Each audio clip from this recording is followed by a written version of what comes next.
కొరకై దేవుని వాక్యములో నుండి ఒక వాక్య భాగాన్ని మనం చదువుకుంటాము మన ఆరాధనల కొరకు.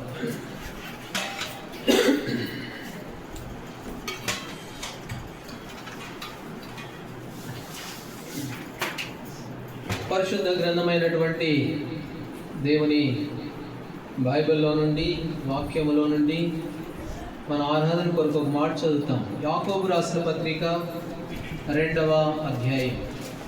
యాకోబు రాసిన పత్రిక 2వ అధ్యాయము 5వ వచనాన్ని అందరము కలిసి మనం చదువుకునే వారంగా ఉంటాం. అందరము కలిసి 2వ అధ్యాయం 5వ వచనాన్ని చదువుకుంటాం. నా ప్రియ సహోదరులారా, ఆలకించుడి.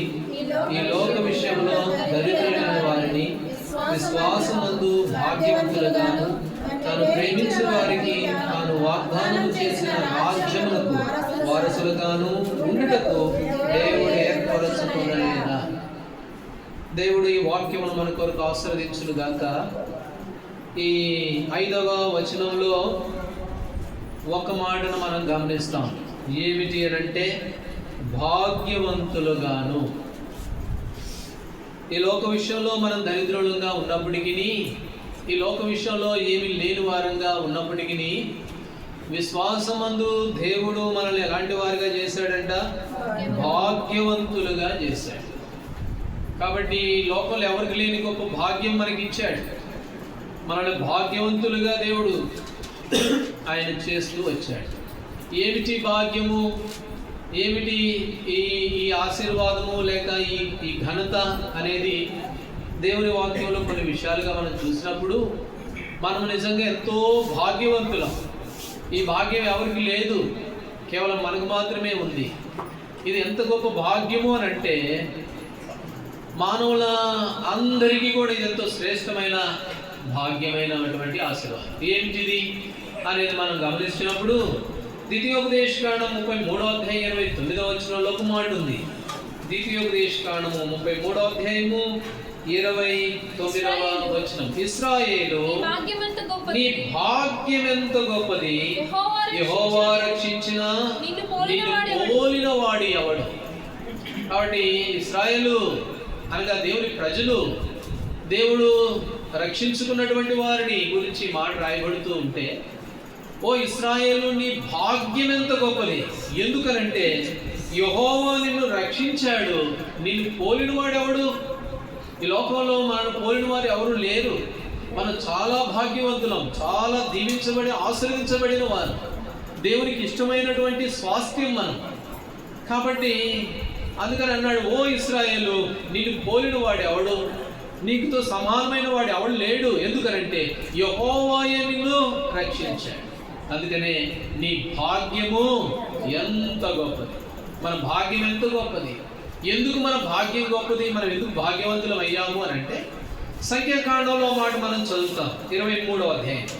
సంఖ్యాకాండము 23వ అధ్యాయము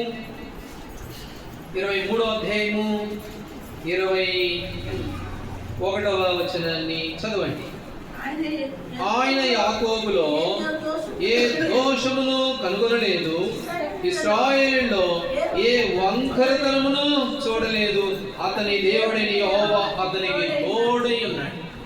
ఓ ఇశ్రాయేలు, నీ భాగ్యం ఎంత గొప్పది అని దేవుడు అంటే, ఎందుకు అంత గొప్ప భాగ్యము అని అంటే ఇశ్రాయేలులో ఏం లేదంట, ఏ దోషము లేదు. రెండవదిగా ఏ వంకరతనము కూడా లేదంట. ఇశ్రాయేలులకు దేవుడు తోడుగా ఉన్నాడు. కొంచెం ఎక్కువైనట్టుందిగా సౌండ్, సరిపోతుందా? సరే. కాబట్టి ఏ దోషము లేదు, ఏ వంకరతనము కూడా లేదు. అందుకనే భాగ్యవంతులమయ్యాయి. ఇంతకు ముందైనా మన జీవితంలో ఎన్నో వంకరతనాలు, కానీ ఇప్పుడు ఏమి లేవు అని అంటే దోషము లేదు, వంకరతనం లేదు.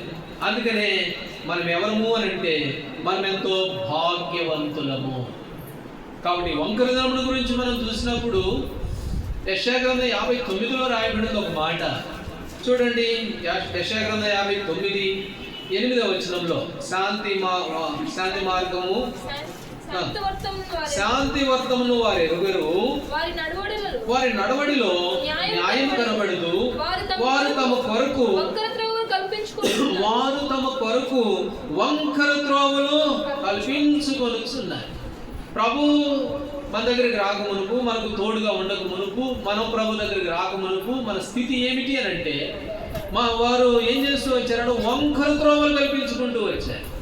వారి జీవితము శాంతి మార్గంలో వారు నడిచిన వారు కారు ఒకప్పుడు మన జీవితంలో. కాబట్టి వంకరతనము, వంకర త్రోవలను కల్పించుకున్నవారు. అందుకనే ఇర్మియాలో ఒక మాట అంటాడు 13:3 కూషు దేశస్థుడు. చదవండి ఆ మాట, 13వ ఇర్మియా గ్రంథం 23వ. ఇర్మియా గ్రంథం, కూషు దేశస్థుడు తన చర్మమును మార్చుకొనగలడా? చిరుతపులి తన మచ్చలను మార్చుకొనగలదా? మార్చుకొనగలిగిన ఎడల అలవాటు పడిన మీరును వల్లబడును. కాబట్టి కూషు దేశస్థుడు తన చర్మాన్ని, రంగుని ఏమాత్రం కూడా మార్చుకోలేడు.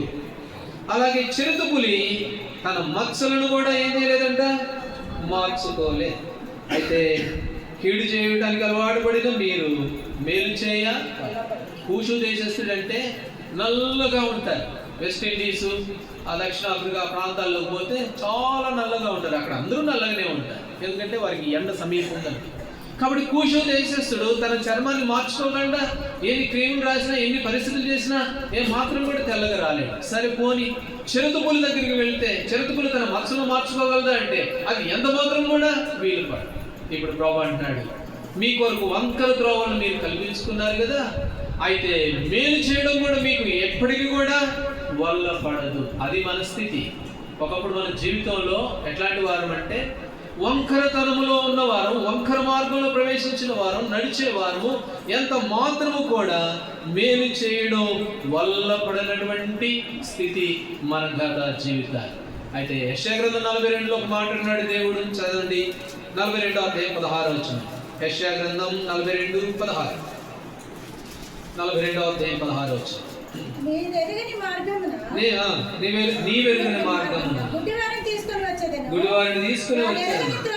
వారు ఎరగని త్రోవలో వారిని నడిపింతును, వారి చీకటిని వెలుగుగాను వంకర త్రోవలను చక్కగా చేయి. ఇప్పుడు దేవుడు అది ఎవరి వల్ల కాదులే కానీ, అయితే దేవుడు అంటున్నాడు వారి వంకర త్రోవలను ఏం చేస్తాను, చక్కగా చేయి. చక్కగా చేయడం కొరకే యేసు ప్రభువారి లోకానికి వచ్చాడు. యేసు ప్రభువారు ఎందుకు వచ్చాడు అంటే వంకరగా ఉన్నటువంటి మన జీవితాలను లేక మన మార్గాలను చక్కగా చేయడం కొరకు, మార్గమును సరళం చేయడం కొరకు, మన మార్గమును వంకర మార్గమును సరైన మార్గాలుగా చేయడం కొరకే నేనే మార్గమును సత్యమును అని ప్రభు ఈ లోకానికి మానవుడిగా వచ్చాడు.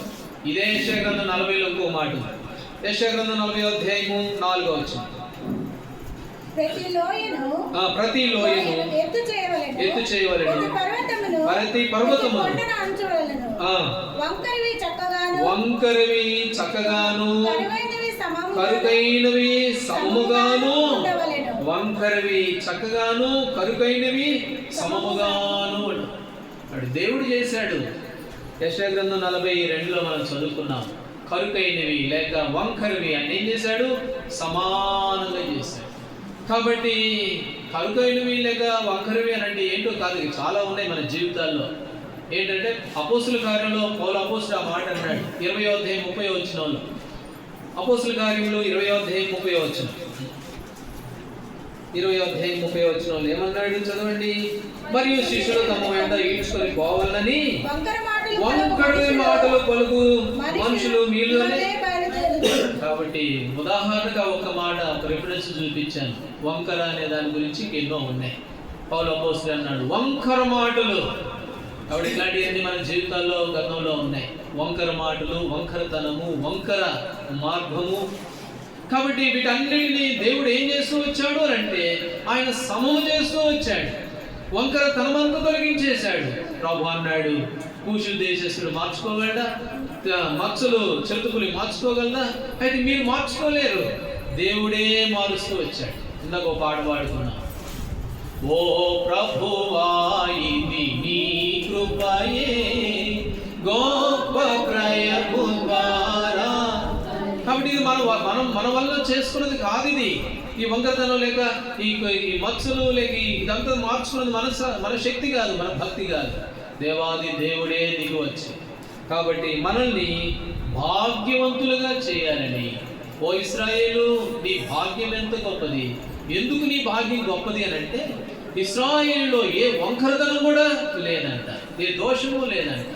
కాబట్టి దేవుడు మనల్ని అలాంటి భాగ్యవంతులుగా దేవుడు చేశాడు. అందుకనే ఈ ఉదయకాల సమయంలో ప్రభుని ఆరాధించాలి. అవును ప్రభా, ఇశ్రాయేలు నీ భాగ్యం ఎంత గొప్పదని అన్నావు.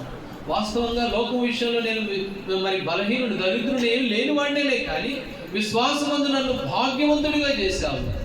నాలో ఉన్నటువంటి వంకరతనమంతా తొలగించావు. కాని మాటలు ఉన్నాయి, కాని చూపులు ఉన్నాయి, కాని తలంపులు ఉన్నాయి. ఇవన్నీ వంకరే నా జీవితంలో, గతంలో ఇవన్నీ తొలగించేసావు ప్రభా.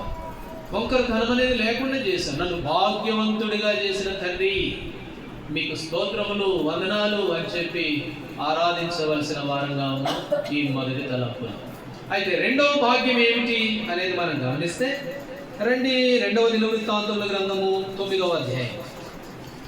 2వ దినవృత్తాంతముల గ్రంథము 9వ అధ్యాయము 7వ వచనం చదవండి.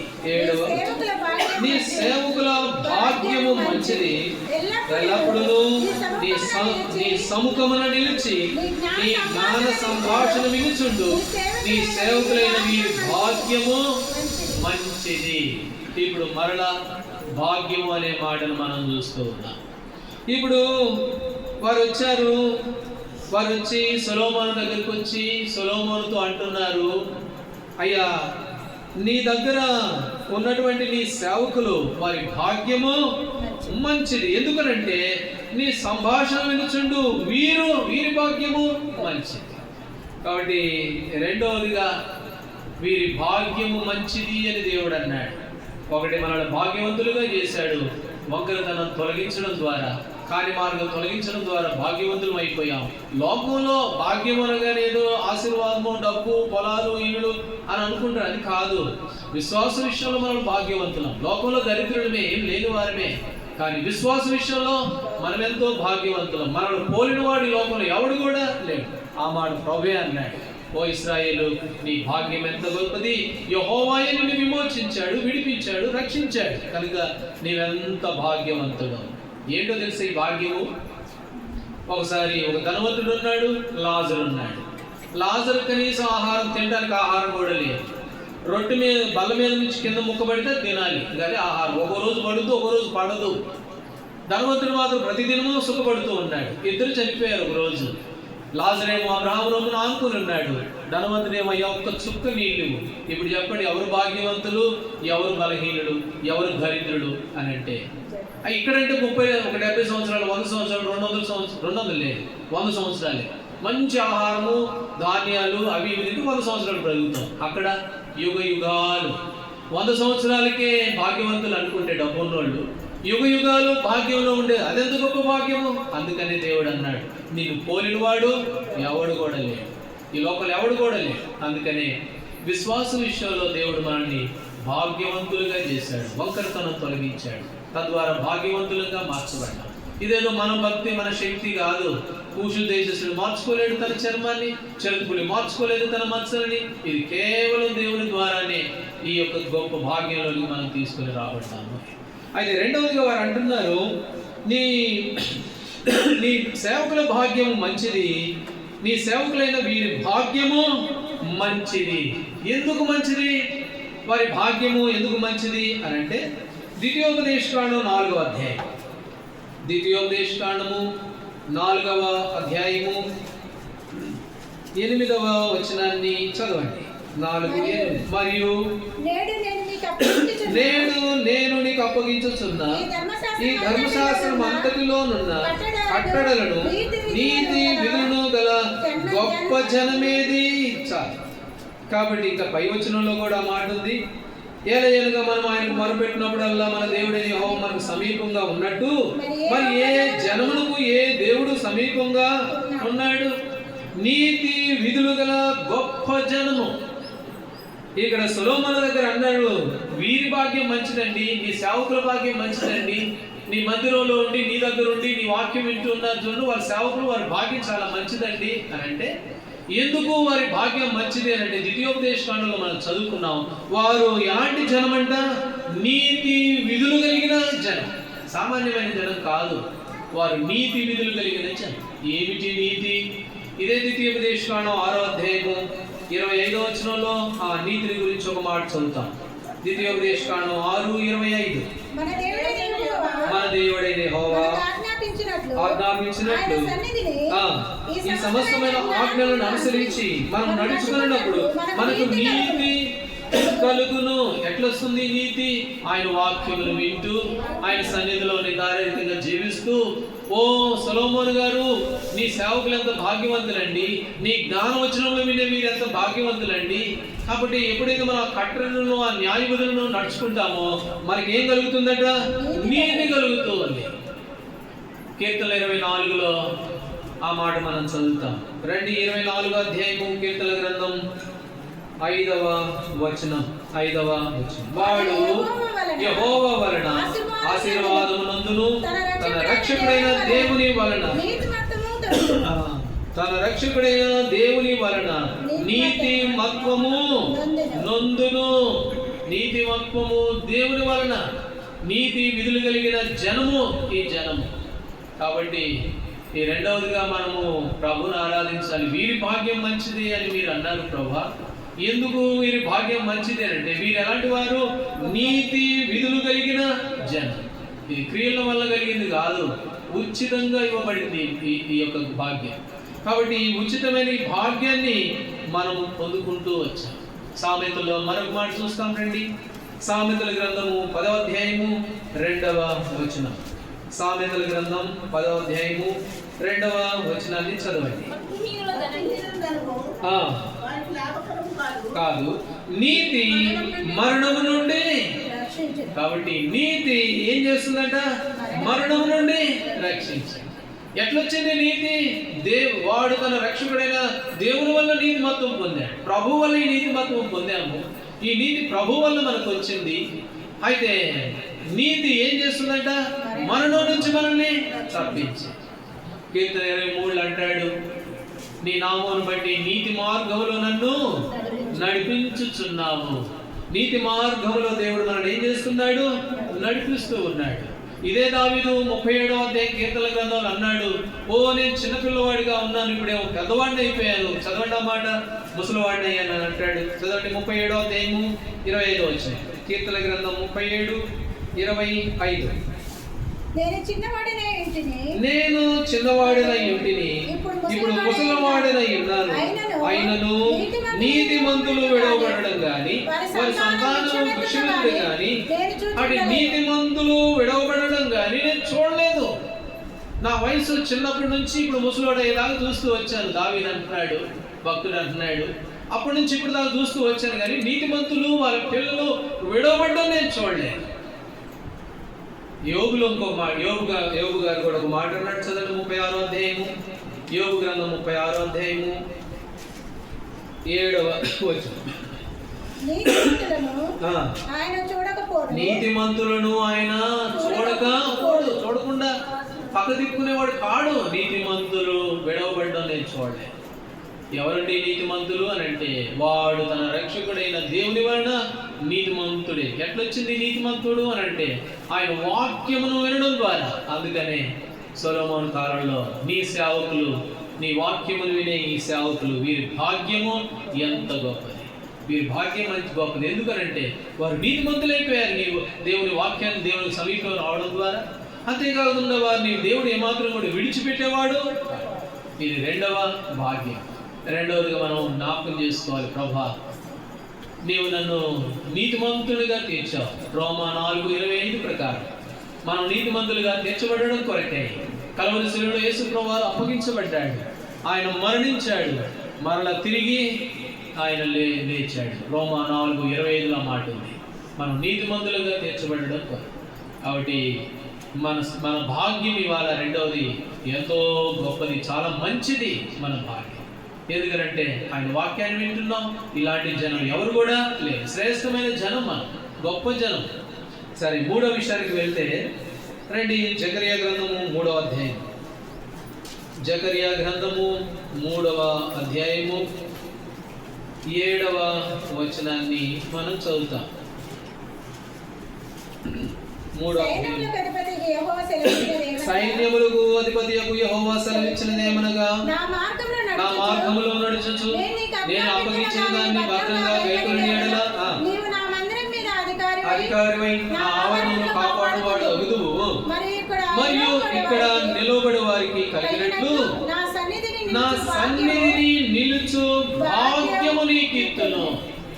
ఇప్పుడు 3వది, నా సన్నిధిలో నిలబడేటువంటి భాగ్యము నేను నీకు ఇస్తాను. ఆయన సన్నిధిలో నిలబడే భాగ్యం ఇచ్చాడు. విశ్వాసమందు భాగ్యవంతులుగా చేశాడు. రెండోది, నీతిమంతులుగా తీర్చబడిన భాగ్యము. 3వదిగా ఆయన సన్నిధిలో నిలబడేటువంటి భాగ్యం.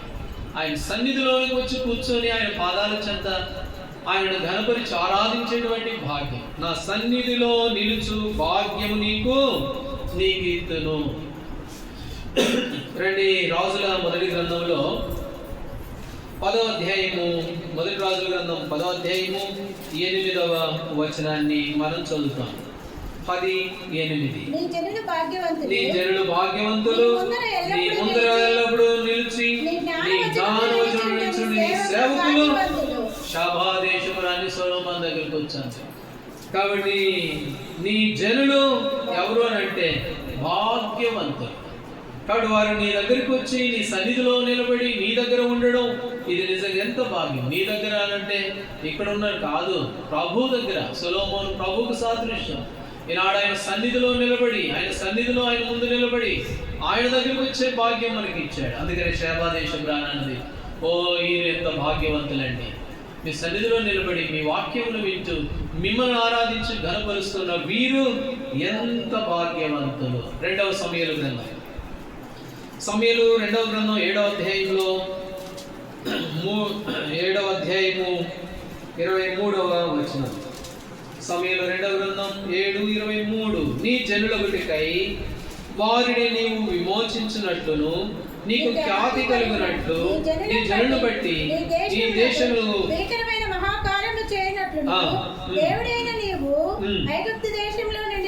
ఆ జనుల వశములో నుండి వారి దేవతల వశములో నుండి నీవు విమోచించిన ఇశ్రాయేలు నట్టి నీ జనము వంటి జనము లోకమందు మరి ఎక్కడ కనబడుతుంది?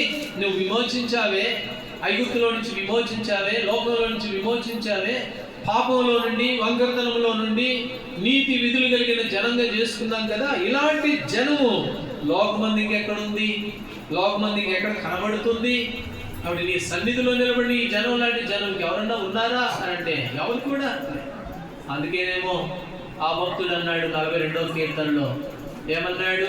నీ సన్నిధికి నేను ఎప్పుడు వచ్చేదను. చదవండి, కీర్తన గ్రంథం 42వ అధ్యాయము 2వ వచనం. 42వ అధ్యాయము 2వ వచనం. నీ దేవుడు ఏమైనని వారి నిత్యం 2వ అధ్యాయం.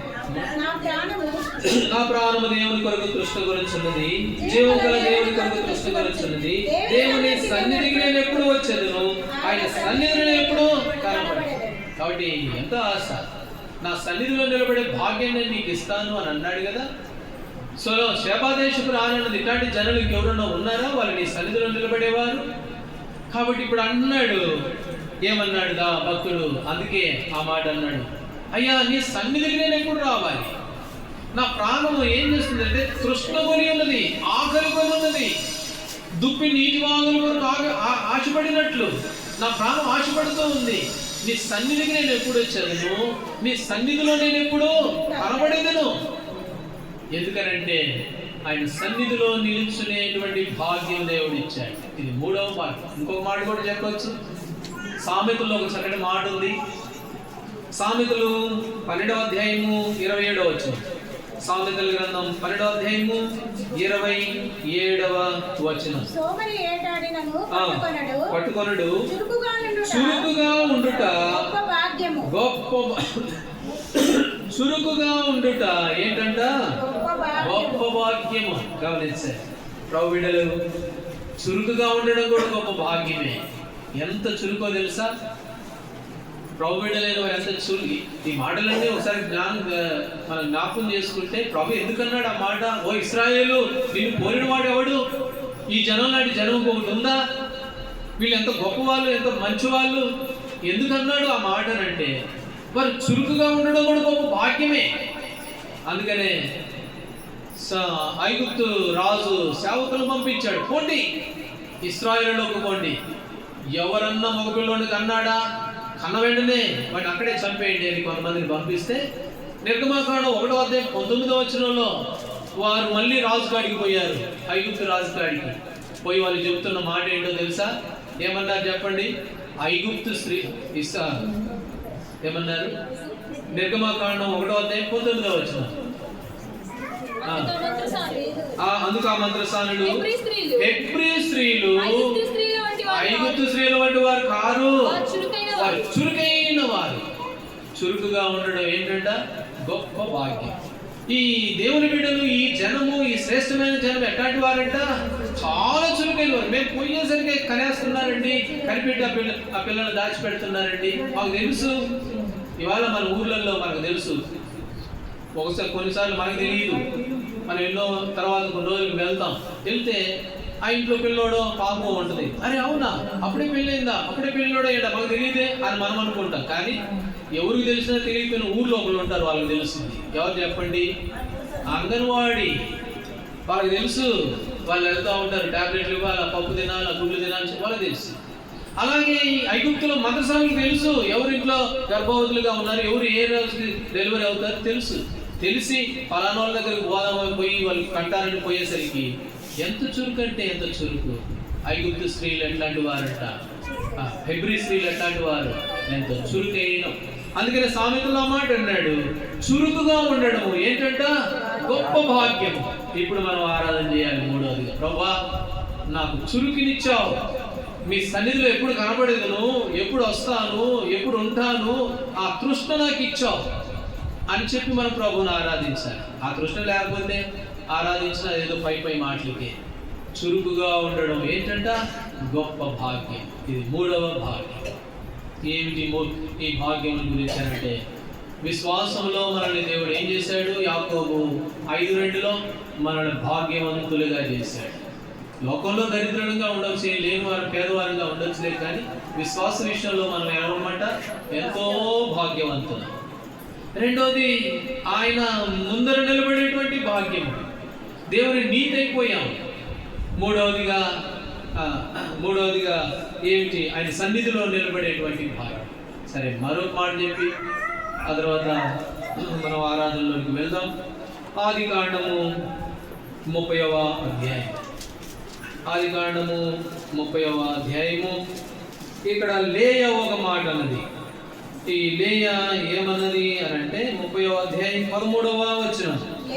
లేయా, నేను భాగ్యవంతురాలను, స్త్రీలు నన్ను భాగ్యవతి అందురు కదా అని అతనికి ఆషేరు అని పేరు పెట్టు. ఇప్పుడు లేయా అంటుంది, నన్ను అందరూ ఏమంటారు అని అంటే భాగ్యవతి అంటారు, భాగ్యవతి అంటారు. మా ఊర్లో ఒక ఆమె ఉంది, ఆ పేరు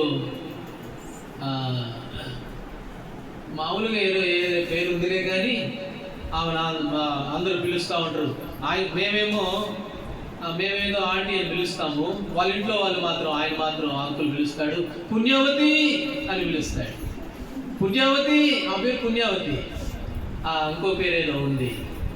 కాబట్టి లేయా అంటుంది ఈ మాట, నన్ను భాగ్యవంతురాలంటారు. నేను ఎవరిని? నేను భాగ్యవతిని. ఎందుకు ఆమె భాగ్యవంతురాలు అని అంటే, ఆమె దగ్గర ఎవరున్నారు చెప్పండి? ఆషేరు ఉన్నాడు. ఆషేరు పుట్టాడు. ఆషేరు పుట్టిన తర్వాత అంటుంది నేను భాగ్యవంతురాలు. ఎందుకునంటే నా దగ్గర ఎవరున్నారు అంటే ఆషేరు ఉన్నాడు. ఆషేరు దగ్గర ఏముంది? ఆదికాండం 49వ అధ్యాయం. ఆదికాండం 49వ అధ్యాయము 20వ వచనం. ఆదికాండం 49:20. ఆషేరునొద్ద శ్రేష్టమైన ఆహారము కలదు, రాజులకు తగిన మధుర పదార్థములను అతడిచ్చును. ఇప్పుడు ఆషేరు దగ్గర ఏముంది చెప్పండి? శ్రేష్టమైన ఆహారం ఉంది. రాజులకు అన్నం పెట్టేవాడు ఆషేరు, సామాన్యుడు కాదు. కాబట్టి ఆషేరు దగ్గర ఏముంది అంటే ఆహారం ఉంది. ఈ ఆషేరు ఎక్కడున్నాడు అంటే లేయ దగ్గర ఉన్నాడు. లేయ దగ్గర ఉండడం కారణం చేత ఇప్పుడు లేయ ఏమైపోయింది? భాగ్యవతి. అయితే ఆషేరు దగ్గర ఏముందంట? ఆహారము, శ్రేష్టమైన ఆహారం. మనం తినే ఆహారం కాదు, మనం అదే ఆహారం అనుకుంటాం. కానీ శ్రేష్టమైన ఆహారము ఏమిటి అని దేవుని వాక్యం సెలవిస్తుంది అంటే ఇక నేను దాని గురించి ఎక్కువసేపు చెప్పలే. కానీ దేవుని వాక్యమే శ్రేష్టమైంది.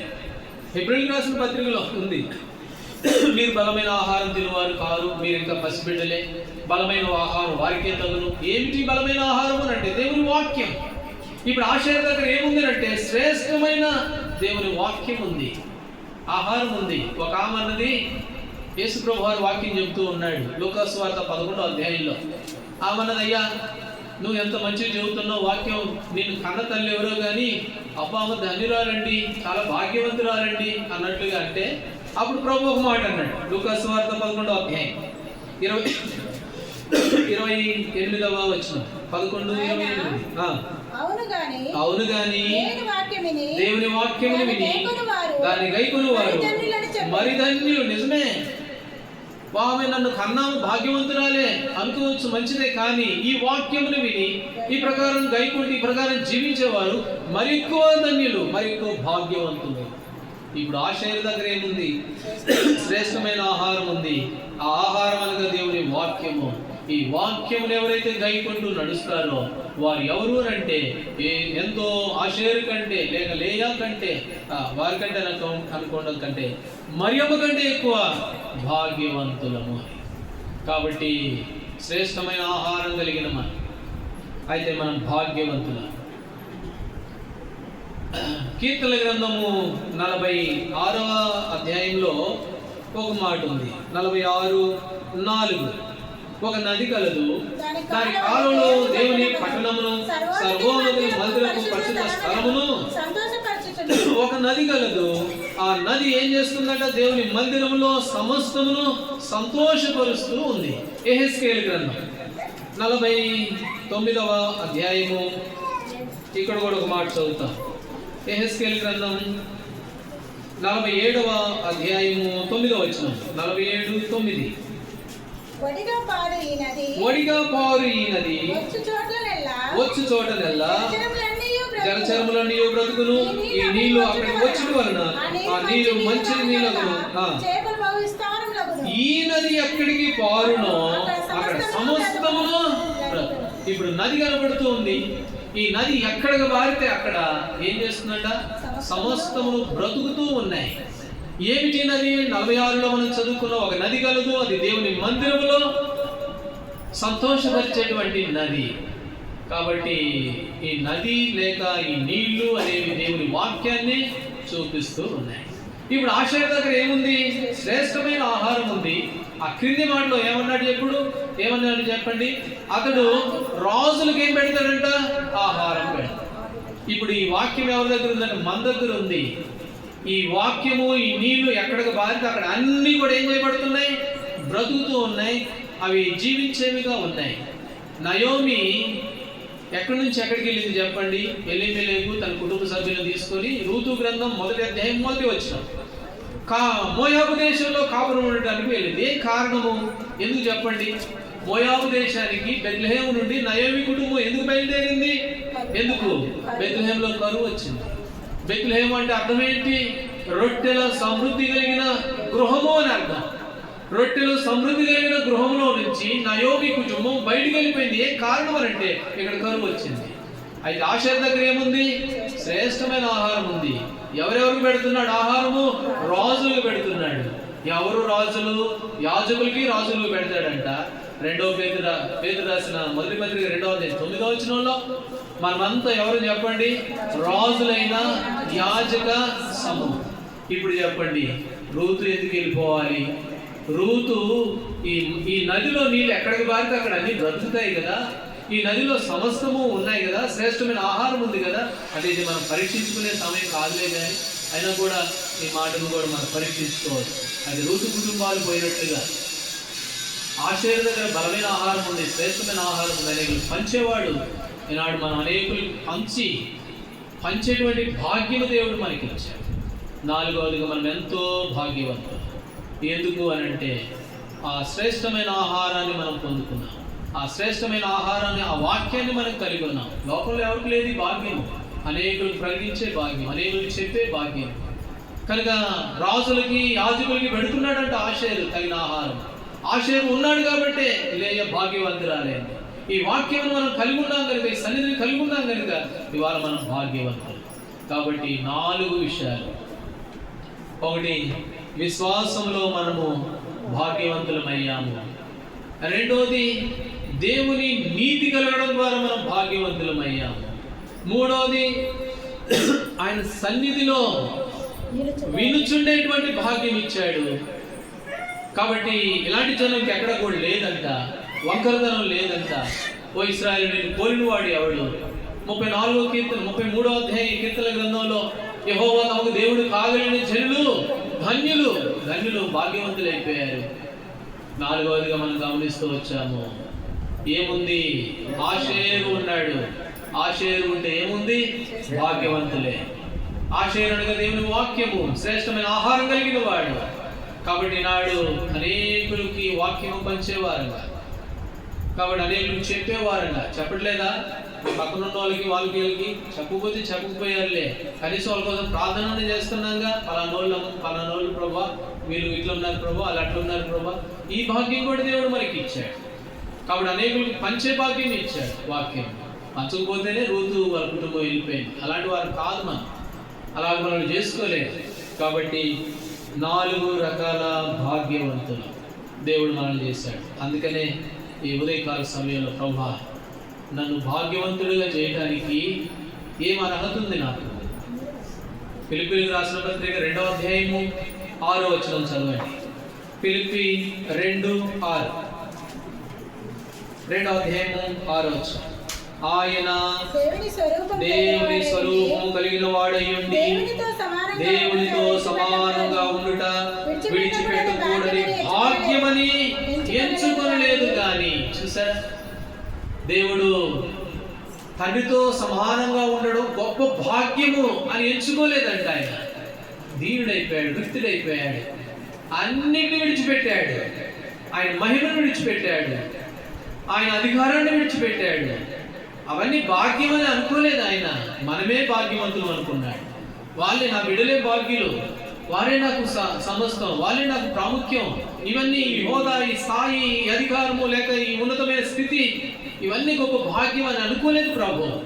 ఫిలిప్పీ 2:6 గొప్ప భాగ్యంగా ఎంచుకోలేదు ఆయన. దీనుడైపోయాడు, వృత్తుడైపోయాడు, దాసుడైపోయాడు, మరణము పొందినంతగా తగ్గించుకున్నాడు. కాబట్టి ఆయన తన భాగ్యాన్ని విడిచిపెట్టి మన దగ్గరికి వచ్చి మనల్ని భాగ్యవంతులుగా చేస్తే మనం అంత తొందరగా విడిచిపెట్టాం. మన ఇంటిని, మన ప్రాంతాన్ని అంత తొందరగా విడిచిపెట్టాం. అందుకని అన్నాడు జకర్యాలో, నా సన్నిధిలో నిలుచు భాగ్యం నేను నీకు ఇస్తాను. ఆయన సన్నిధిలో నిలబడే భాగ్యం ఇచ్చాడు. ఈనాడు చాలా మంది ఆ ఇంటిని లేక ఆ ప్రాంతాన్ని, ప్రదేశాన్ని వదిలిపెట్టలేక ఉంటే, మనమేమో మా ప్రభు మా కొరకై సమస్తాన్ని విడిచిపెట్టాడు, నన్ను భాగ్యవంతుడిగా చేశాడు అని చెప్పి ఆయన సన్నిధిలో నిలబడే భాగ్యం ఈనాడు మనం పొందుతున్నాం. ఇవన్నీ గొప్ప ఆశీర్వాదాలే. ఇంకా ఎన్నో మనం ఆలోచన చేస్తే ప్రభువుని గురించి, మన కొరకై చేసిన త్యాగం, ఆయన మన కొరకు మన మీద చూపిన ప్రేమ, వీటన్నిటిని బట్టి కృతజ్ఞత హృదయం కలిగి, ప్రభా నన్ను భాగ్యవంతులుగా, భాగ్యవంతురాలుగా నన్ను చేశావు, ఏమి ఇవ్వగలను, ఏమి ఇచ్చినా మీకు రుణస్తులను అని చెప్పి, ఒకవేళ లోకంలో ఏం లేకపోవచ్చులే, కానీ నాకున్న విశ్వాసం, నాకున్నటువంటి నీతి, నాకున్నటువంటి మీ పాదాల దగ్గర నిలబడేటువంటి ఆధిక్యత, అధికారం, మీ వాక్యం వినే ధన్యత, శ్రేష్టమైన ఆహారం కలిగి అనేకులకు పంచేటువంటి భాగ్యం ఎవరికి లేవు. అలాంటి గొప్ప జనంగా నన్ను చేశాం. అందుకే మిమ్మల్ని ఆరాధిస్తున్నా, స్తుతిస్తున్నా, ఘనపరుస్తున్నాను అని చెప్పి కొన్ని నిమిషాలు వ్యక్తిగతంగా ప్రభువు చేసిన మేలును బట్టి, ఆయన మనల్ని భాగ్యంలోకి తెచ్చిన కారణం చేత మరి ప్రభువును ఆరాధించి స్తుతించే వారంగా ఉంటాం. దేవుడు ఆ విధంగా, ఆ రీతిగా మనకు సహాయపడుతుందా. కొన్ని నిమిషాలు విన్న వాక్యం ఆధారం చేసుకొని వ్యక్తిగతంగా కొందరు ప్రభువుని స్తుతించవలసిందిగా మీకు మనవి చేస్తూ ఉన్నాం. కనుక ఈ సమయంలో ప్రభువుని ఆరాధించండి. తర్వాత